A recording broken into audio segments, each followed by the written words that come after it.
సనాతనం ఇది భారత ధాత్రియే ఋషిపీఠం. సనాతనం ఇది భారత ధాత్రియే ఋషిపీఠం. రామావతారాన్ని వర్ణిస్తున్నారు. విలాసి నాళీక భవేన ధామ్నా కామం ద్విషంతం సదదాస్యమస్యన్ దేవోదరాపత్య కుచోష్మ సాక్షి దేయాదమందాత్మ సుఖానుభూతిం. ఈ శ్లోకంలో మరింత గాంభీర్యాన్ని చూపిస్తున్నారు. కొన్ని శ్లోకాలు ఆ మాత్రం అలా ఆలోచించిన అర్థం స్ఫురిస్తాయి. కొన్ని వ్యాఖ్య చాలా అవసరం. దానికి ఇతర శాస్త్రములు నిఘంటువులు వీటి యొక్క అవసరం, అలాగే పురాణ వృత్తాల అవసరం కూడా ఉన్నది. అదే మహాకవుల స్తోత్రాన్ని మనం ఒక్కసారి మననం చేసుకుని అర్థాన్ని తెలుసుకుంటే అనేక పురాణ కథలు కూడా అందులోంచి వస్తాయి. అవి తెలిస్తే కానీ వాడికి అర్థాలు తెలియవు. ఇక్కడ రామావతారం ఎంత అద్భుతంగా చెప్తున్నారంటే, విలాసి నాళీక భవేన ధామ్నా ద్విషంతం స దశాస్యమస్యన్ అన్నారు. ఇక్కడ ద్విషంతం అంటే శత్రువైన, ద్వేషిస్తున్నటువంటి దశాస్యం దశకంఠుని అస్యం సంహరించి ఎగరగొట్టి. దేనితో అలా ఎగరగొట్టాడు సంహరించాడంటే విలాసి నాళీక భవేన ధామ్నా. నాళీక భవేన అంటే నాళీకము అంటే పద్మము అని ఒక అర్థం, ఇంకొక అర్థం శరము అని అర్థం, బాణము అని అర్థం. దీనికి సంబంధించి మనకి నిఘంటువులు స్పష్టంగా కనబడుతున్నది. అది నాళీక శరశల్యాజ్ఞేశ్వ అబ్జఖండే శరవిశేష అన్నారు. ఇక్కడ నాళీకం అంటే శరములు అనగా బాణములు. నాళీక భవేన ధామ్న అంటే తన యొక్క శరముల నుంచి వచ్చినటువంటి తేజస్సుతో ద్విషంతం స దశాస్యం శత్రువైనటువంటి దశకంఠుని సంహరించాడు. ఎలా సంహరించాడు? విలాసి ఒకటి, కామం ఒకటి, రెండు శబ్దాలు వేశారు. కామం అనే మాటకి ఇక్కడ అర్థం ఏంటంటే యథేష్ట అని అర్థం. ఇక్కడ అంటే సాక్షాత్ తన ఇచ్ఛతో, అంతేగాని ఏదో కష్టపడి చేశాడు అనుకోకుండా ఇచ్ఛగా చేశాడు. అంటే అతన్ని సంహరించడానికి అవతరించాడు. ఆ ఇచ్ఛని నెరవేర్చడం కోసం, ఆ సంకల్పం నెరవేర్చుకోవడం కోసం రామస్వామి ఈ పని చేశాడు. అందుకు కామం అంటే యథేష్ట అని అర్థం. ఇక్కడ యథేష్టగా ఆ పని చేశాడు. పైగా ఆ శరములు వేసేటప్పుడు ఇది కష్టపడి రాముడు యుద్ధం చేశాడా, విలాసి అని శబ్దం వేశారు. అంటే క్రీడలాగా యుద్ధం చేసి ఆ బాణాల నుంచి వచ్చినటువంటి ధామ్న తేజస్సుతో శత్రువైన దశకంఠుని సంహరించాడు. పైగా యథేష్టంగా సంహరించాడు. ఇంకొక అర్థంలో కామం ద్విషంతం దశాస్యం అంటే కామస్వరూపుడైనటువంటి దశకంఠుని సంహరించాడు అర్థం చెప్పుకోవచ్చు. కామస్వరూపు అంటే కామం చేత తప్పు చేశాడు అతను. అందుకు తగని కామము చేత తపించు రక్కసుని కూల్చగా శ్రీరామచంద్రుడే రావా అన్నట్లుగా రామచంద్రమూర్తి అటువంటి వాడిని సంహరించాడు. ఆ రాముడు దేవః, చాలా మంచి మాట ఇది. రాముడు నరుడుగా కనబడ్డ సాక్షాత్ దేవుడే. దేవశబ్దం పరమాత్మ పరంగా వాడబడుతుంది. అందుకే దేవశబ్దం ఎక్కడికి వచ్చినా దేవతల్లో ఒకడు అని కాకుండా పరమాత్మని చెప్పుకోవాలి. ఏకో దేవః సర్వభూతేషు గూఢః అని ఉపనిషత్తు చెప్తుంది. అలాగా రామచంద్రమూర్తి దేవుడే, నరుడిగా కనబడ్డ దేవుడే. ఈ రహస్యం దేవశబ్దానికి మళ్ళీ వాల్మీకి రామాయణం ఆధారం. హనుమంతుడు చెప్తాడు నరదేవస్య అంటాడు. ఇక్కడ నరదేవుడైనటువంటి ఆ రామచంద్రమూర్తికి నువ్వు సీతమ్మని తిరిగి అప్పగించు అంటాడు. ఇక్కడ నరదేవ అనే శబ్దం వాడినప్పుడు నరుల్లో దేవుడు, నరుడుగా వచ్చిన దేవుడు అర్థం కూడా చేసుకోవాలి. అందుకే దేవో ధరాపత్య కుచోష్మ సాక్షి, ఇది చాలా విశేషమైన మాట. ధరాపత్య, ధర అంటే నేల, భూమి అని అర్థం. భూమి యొక్క అపత్యం అంటే సంతానం, అంటే భూసుతైన సీతమ్మ. సీతమ్మ యొక్క కుచోష్మ సాక్షి అంటే ఆమె వక్షస్థలము యొక్క వేడిమి తెలిసిన ఒకే ఒక్కడు అన్నారు. ఇక్కడ అంటే అర్థం సీతాలింగన సౌఖ్యం తెలిసినవాడు అన్నారు. ఈ చెప్పడంలో అది తెలిసినవాడు అన్నప్పుడు సాక్షాత్ ద్రష్టా సాక్షి. అది ఎంత రహస్యమైన విషయం అంటే సీతమ్మ యొక్క పాతివ్రత్యం అనే అంశాన్ని ఇక్కడ గ్రహిస్తే కామేశ జ్ఞాత సౌభాగ్య మార్దవోరు ద్వయాన్విత అనే మాటను మనం చదువుతాం లలితా శాస్త్రంలో. అంటే కామేశ్వరుడికి మాత్రమే తెలిసినటువంటి మెత్తని ఊరువులు కలది అన్నారు. ఇక్కడ అంటే అమ్మ యొక్క స్పర్శ అనేటటువంటిది శివునికి మాత్రమే తెలుసు. ఇది పాతివ్రత్య లక్షణం చెప్తారు ఇక్కడ. ఆ స్పర్శ ఇంకొక పురుషుడికి తెలియదు. అందుకే భక్తులకి అమ్మ అనుగ్రహం తెలుస్తుంది, కానీ అమ్మ యొక్క స్పర్శ పరమేశ్వరునికి తెలుస్తుంది. అది ఆమె యొక్క పాతివ్రత్య సాధ్వీ లక్షణం. ఈ రహస్యాన్ని ఆదిశంకర భగవత్పాదుల వారే ఆనందలహరి అనే గ్రంథంలో చెప్తారు. పరమశివ దుర్మాత్ర విషయం అన్నారు. ఇక్కడ అంటే పరమశివుని దృష్టికి మాత్రమే తెలిసినటువంటి స్వరూపము. ఇది ఉత్తమ సాధ్వీ లక్షణాన్ని, పాతివ్రత్య లక్షణాన్ని, సమయాచారాన్ని తెలియజేస్తున్న గొప్ప మాట. అక్కడ పార్వతమ్మ ఎలాంటిదో ఇక్కడ సీతమ్మ అలాంటిదే. అందుకే రాముని తప్ప మరొకటి ఎరుగని తల్లి అని ఆ తల్లి అగ్నిహోత్రుడి దగ్గర చెప్తుంది కదా. ఆ మాటని ఇక్కడ ధరాపత్య కుచోష్మ సాక్షి అనే మాటలు చూపించారు. ధరాపత్య భూసుత అయినటువంటి సీతమ్మ యొక్క ఆలింగనాన్ని తెలిసినటువంటి వాడు. అలాంటి స్వామి దేయాత్ అమందాత్మ సుఖానుభూతిం. దేయాత్ అంటే ఇచ్చుగాక. ఆ రాముడు మనకేమిస్తారంటే అమంద ఆత్మ సుఖానుభూతిం. చాలా గొప్ప మాట. ఇంతకీ విష్ణువుని గాని శివుని గాని ఎందుకు ప్రార్థించాలి అంటే బ్రహ్మానుభవ ప్రాప్తికై ప్రార్థించాలి. దానికే వాడిని శరణు వేడి సగుణ బ్రహ్మముగా ఉపాసన చేయాలి. వాళ్లే బ్రహ్మమైనప్పుడు బ్రహ్మానుభవం అంటే అర్థం ఏంటి? వారి అనుభవం మనకు రావాలి. అదే రామభక్తుడు రాముడినే కోరుకుంటాడు, శివభక్తుడు శివుడినే కోరుకుంటాడు. అంతేగాని శివుడి వల్ల రాముడి వల్ల ఇంకేదో కోరుకోడు. అప్పుడు భగవద్ అనుభూతి ఎలా అవుతుంది? భగవంతుడి వల్ల విషయాలు కోరుకుంటే విషయానుభూతి అవుతుంది, కానీ విష్ణు అనుభూతి కాదు కదా. అందుకే మనం భగవంతుడినే కోరుకోవాలి. రామా నువ్వే కావాలనాలి. నీ నుంచి ఏదో కావాలి అంటే అవి మొహాన పడేసి ఆయన ఎటో వెళ్ళిపోతాడు. మన ఆయన్ని అడగాలండి ఇక్కడ.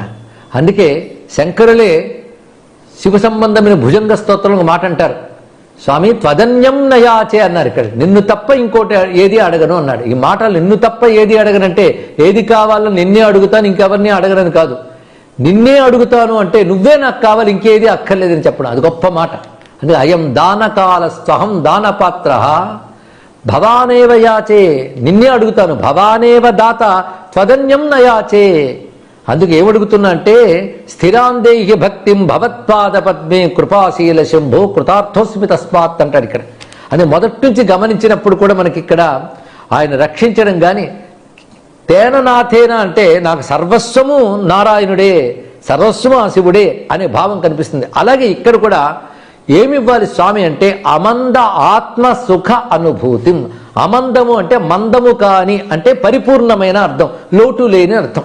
మనం లోకంలో అనుభవించే విషయ సుఖాలన్నీ మందములే. ఇది ఎప్పుడు గుర్తుపెట్టుకోవాలి, అమందము కాదు. ఇవాళ ఆ వస్తువు వస్తే చాలని భగవంతుని కూడా విస్మరిస్తాం. ఆ వస్తువు కోసం భగవంతుని అడుగుతాం, కానీ భగవంతుని అడగం. ఆ వస్తువు కావాలని భగవంతుని అడుగుతున్నాం. అంటే వస్తువు ద్వారా ఆనందం ఉంది అనుకుంటున్నాం. ఆనందం ఎలాంటిది అంటే అది మందమే. వస్తువులు గాని వ్యక్తులు గాని విషయము గాని ఇవి ఇచ్చే సుఖములు శాశ్వతములు కావు. ఇవి ఆరోప సుఖములు అంటారు వీటిని, స్వాభావిక సుఖములు కాదు. అంటే అవి ఆనందాన్ని ఇస్తాయని ఒక భావనను ఏర్పరచుకుని వస్తువుని అడుగుతున్నాం, కానీ వస్తువులో ఆనందం లేదు. ఆనందం వస్తుందని భావం. అందుకే ఫలానా వస్తువు వస్తే చాలు 10 రోజులు కష్టపడిపోతాం. ఆ వస్తువు రాగానే ఇంక ఉండబట్టలేక నాట్యాలు కూడా చేస్తాం. 2వ రోజు నుంచి అది క్రమంగా తగ్గిపోతుంది. వస్తువు మీద విసుగు వస్తుంది. ఎందువల్ల? వస్తువులో ఆనందం లేదు. వస్తువు వస్తుందని, వస్తువు నీది అవుతుందని ఆనందం.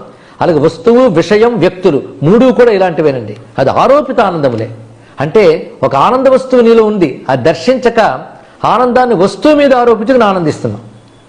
అసలు ఆనందం ఏది అంటే ఆత్మ అన్నాడు ఇక్కడ. ప్రతి వారిలో ఆత్మగా ఉన్నది బ్రహ్మమే. అహమాత్మ గుడాకేశ సర్వభూతాసే స్థిత అని చెప్పాడు కదా. ఆ ఆత్మసుఖమే నిజమైన సుఖం, మిగిలినవన్నీ అల్పములే. ఇది తెలుసుకోవాల్సినది. అయితే ఇది తెలుసుకునేటప్పుడు వయసు అయిపోతుంది, అప్పటికి కూడా కొందరు తెలుసుకోలేండి. అసలేనిది బ్రహ్మమే, ఆనందమే కావాలి అని ఎవడైతే అనుకుంటాడో వాడు ఆ రామచంద్రమూర్తిని ఆశ్రయిస్తున్నాడు. ఆయన అడుగుతున్నది ఏంటి? రామా నాకు అటువంటి ఆనందాన్ని ఇవ్వని. అయితే రాముడి దగ్గర వచ్చినప్పుడు మాత్రమే అమంద ఆత్మసుఖానుభూతిని ఎందుకన్నారంటే రామశబ్దానికి అర్థమే ఆనందం గనక. రామ అంటే ఆనంద స్వరూప అని అర్థం. ఇక్కడ రమణీయత్వాత్ రామ రమయితే ఇది రామ. ఆనందం తానైన వాడు, ఆనందాన్ని ప్రసాదించేవాడైనటువంటి పరబ్రహ్మమైన. అది రామావతారం దగ్గరకు వచ్చినప్పుడే ఈ మాట చెప్పడంలో రామనామానికి అర్థాన్ని చెప్పినట్లు కూడా అయింది. ఇక్కడ రాముడంటే అమంద ఆత్మ సుఖ అనుభూతి. ప్రతి శబ్దము అది గొప్పదండి. ఇక్కడ సుఖానుభూతి. సుఖం అంటే విషయ సుఖం కాదు, ఆత్మసుఖం. ఆత్మ అంటే బ్రహ్మసుఖం, బ్రహ్మానందం అని అర్థం. అది ఎలాంటిది? ఆనందము. ఆనందాధ్యేవ కల్వివాని భూతాని జాయంతే అని ఉపనిషత్తు చెప్పిన ప్రకారంగా అటువంటి ఆనంద స్వరూపుడు. ఈ ఆనందం ఎలాంటిది? స్వాత్మానందం అనేది లభించితే, అంటే బ్రహ్మానందం అనేది లభించితే అప్పుడు అర్థమవుతుంది.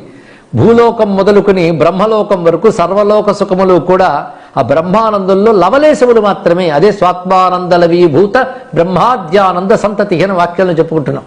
ఇంత భావం ఇక్కడ అమందాత్మ సుఖానుభూతి అనే మాటలు ఉన్నది. అటువంటి రామచంద్రమూర్తి. ఇందులో మరొక అందం చూడాలి. విలాసి నాళీక భవేర ధామ్న. విలాసి అంటే క్రీడారూపమైనటువంటి ఆ శరపరంపరల వల్ల వచ్చే తేజస్సుతో శత్రువైన దశకంఠుని సంహరించాడని మొదటి వాక్యానికి అర్థం చెప్పుకున్నాం. ఇంకొకటి రామపరంగానే చెప్తూ విలాసిన అలీక భవేన ధామ్న. అలీక భవం, అలీకం అంటే కపటము, అసత్యం అని కూడా అర్థం. భవం అంటే సంసారం, కపటమైన సంసారము అని అర్థం. ఇక్కడ కపటమైన భవం అంటే పుట్టుక కూడా అర్థం. కపటమైన పుట్టుకతో అన్నారు. విలాసిన అలీక భవేన అని కలిపితే విలాసి నాలీక భవేనైంది. ఇందాక మనం నాలీకం అంటే శర్వని చెప్పాం, ఇప్పుడు నాలీకం కాకుండా అలీక భవం అన్నాం. అలీకం అంటే కపటపు పుట్టుక అని అర్థం. ఇక్కడ రాముడు కపటపు పుట్టుక అంటే అర్థం పుట్టుక లేనివాడు పుట్టినట్టు కనబడ్డాడు, అది చెప్పడం. ఆయన పుట్టాడా? రాముడు పుట్టాడండి? లేదండి, పుట్టాడు చైత్ర శుద్ధ నవమి నాడు కౌసల్య దశరథుడు తనయుడుగా కలిగాడు, అలా నటించాడు. ఆయనకి జన్మ ఏమిటయ్యా? ఆయనే చెప్పుకున్నాడు, అజోపి సన్నవ్య ఆత్మ భూతానామీశ్వరోపి సన్ ప్రకృతిం స్వాం అధిష్టాయ సంభవామి ఆత్మ మాయయ అన్నాడు కదా. నా మాయ చేత, మాయకే అలీకమని పేరు.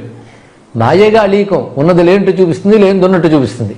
కనుక మాయారూపమైన పుట్టుకతో అది అలీక భవేన అంటే రామకృష్ణాది అవతారములు నిజంగా మనవలే కలిగినవి కావు.